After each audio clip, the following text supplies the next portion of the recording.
Hello. Hi, Denise. Can you hear me? Uh-huh. Okay.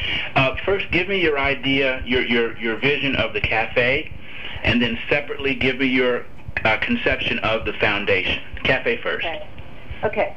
The One World Café vision is to provide organic food to whoever wants to eat it, to eliminate waste in the food industry, and to eliminate hunger through our volunteer options, and to build community. The cafe's been in existence for 3.5 years, and our volunteer program has really developed over the years, so we now can teach people how to do dishes, prep, or cook in an apprentice program, so they can go on to have better lives and get better jobs in the food industry.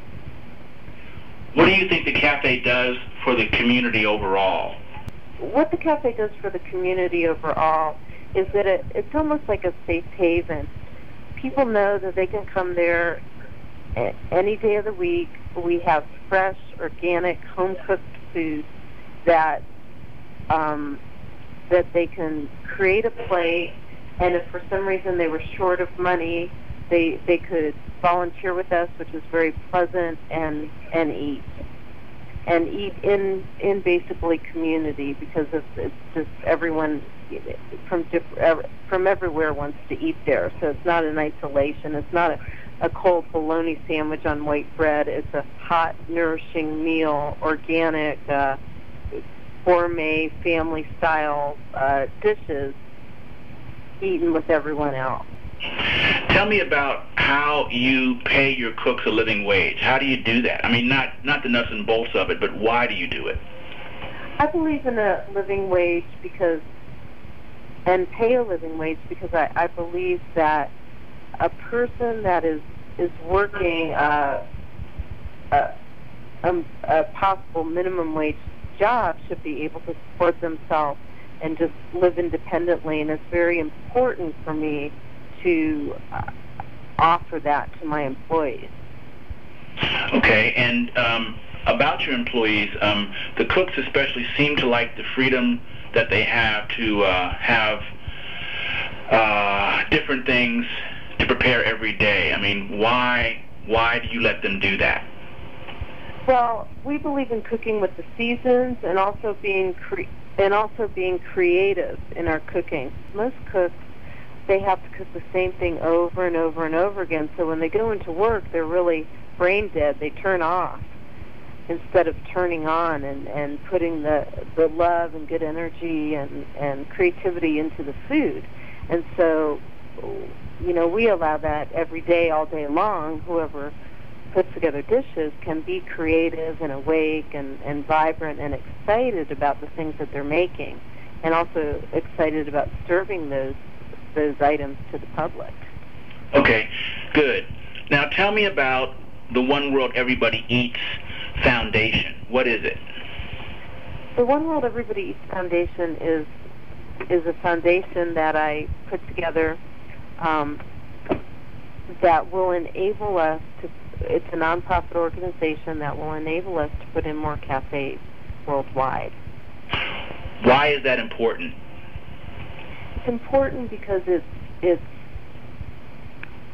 part of our mission to eliminate world hunger, and not just by providing a handout, but a hand up and a way for people to eat really good food that normally couldn't afford it. And these cafes can allow so many more people to pay just a regular, what they would pay in another restaurant, but to get really good pesticide-free, hormone-free, antibiotic-free food. But your idea is not just to have these cafes in the United States. That's correct. I'd like to have these cafes worldwide. We're going to start with a good maybe 10 cafes in the U.S. to form an infrastructure. We'd like to put one in every city in the world, but we're going to start with New York. We're going to go to D.C., and we're going to go to Pittsburgh, and some different different cities, Iowa City, Chicago, St. Paul, Boston. Pretty ambitious.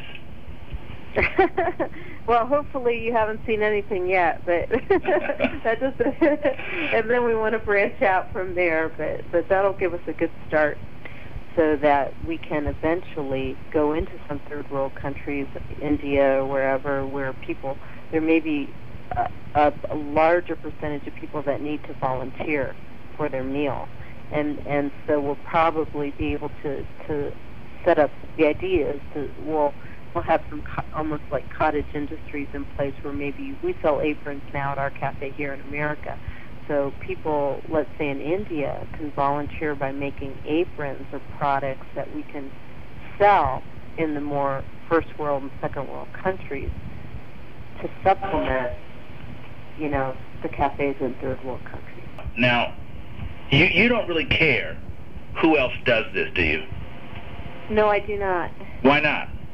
Because I feel like this is an inspired idea, and it's an idea whose time has come, or come back, and so I'm not going to sit on it and franchise it or trademark it or whatever, and I'm going to encourage more people to do it, whether there are foundations or just, theirs.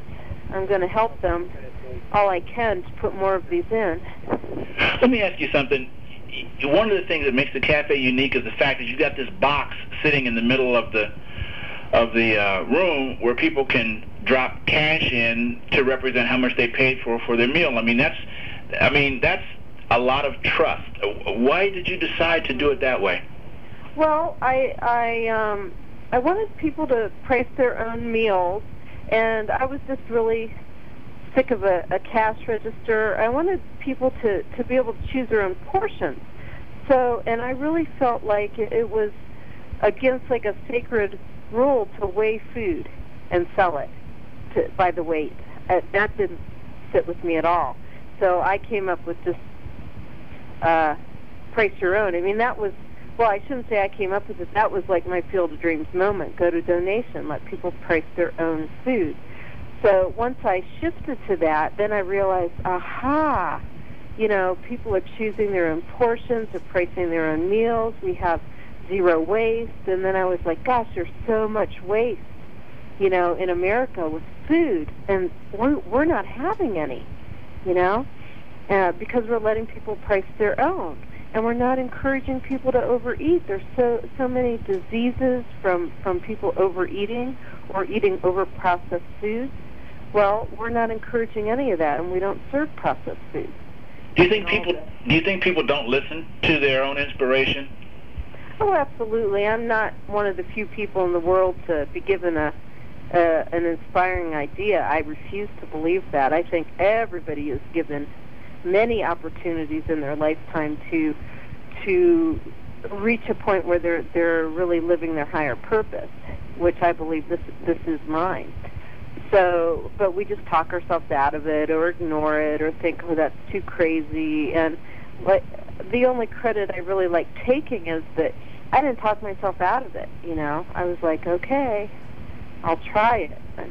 Denise, is there any evidence that you're changing anybody's life? I've come to realize is that as human beings, we like to connect.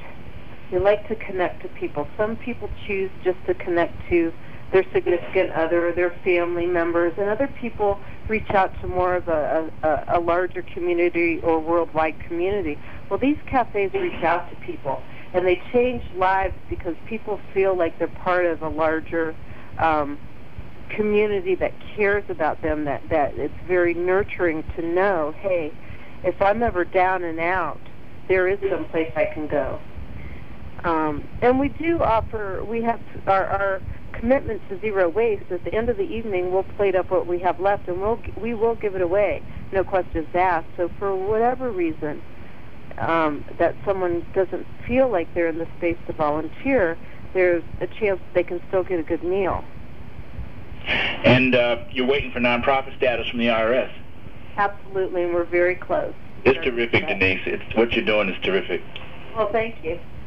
All right, talk to you later. Okay, bye.